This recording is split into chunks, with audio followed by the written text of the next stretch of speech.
2030ஆம் ஆண்டிற்குள் $1,00,000 கோடி பொருளாதார இலக்கை தமிழ்நாடு அடையும் என்று முதலமைச்சர் ஸ்டாலின் தெரிவித்துள்ளார்.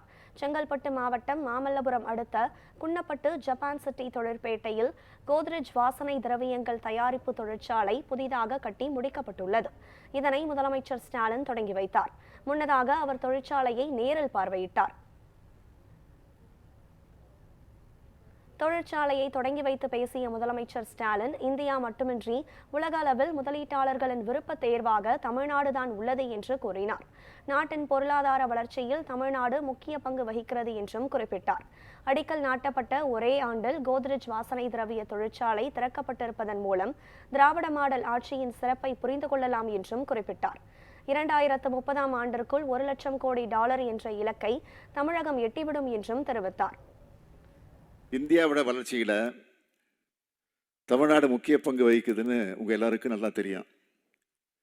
இந்தியாவில் 2வது பெரிய பொருளாதாரமாக தமிழ்நாடு விளங்கி கொண்டிருக்கிறது. இந்தியாவின் பெரிய நிறுவனங்களுக்கு மட்டும் இல்லை, உலகளாவிய பெரு நிறுவனங்களுக்கும் தமிழ்நாடு தான் முதல் முகவரி.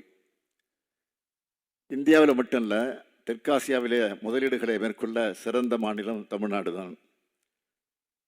இறக்குமதி சார்புகளை வெகுவாக குறைச்சி உள்நாட்டு உற்பத்தியை மேம்படுத்த நாங்கள் பெரு முயற்சிகளை எடுத்துக்கொண்டிருக்கிறோம். எப்போவுமே பாசிட்டிவான சிந்தனையோடு சேர்ந்த பாசிட்டிவான செயல்கள் எல்லாம் வெற்றியில் தான் முடியும். 2030ஆம் ஆண்டுக்குள் தமிழ்நாட்டுக்குள்ள $1 டிரில்லியன் பொருளாதாரமாக மாற்றணும் என்ற எங்களுடைய லட்சிய இலக்கை அடைகிறதுக்கு எல்லா முன்முயற்சிகளும் நம்முடைய திராவிட மாடல் அரசு மேற்கொண்டு வருது. முதலீட்டாளர்களுக்கு தேவையான எல்லா ஆதரவு சேவைகளையும் நம்மோட அரசு செஞ்சுக்கிட்டு இருக்கு. அதனால தான் ஆட்சி பொறுப்பேற்ற இந்த 4 ஆண்டுகளில் பல்வேறு துறைகளில் பெரும் முதலீடுகளை ஈர்த்திருக்கிறோம். ஒரு செயலை தொடர்ச்சியாக செஞ்சால் வெற்றி நிச்சயம்.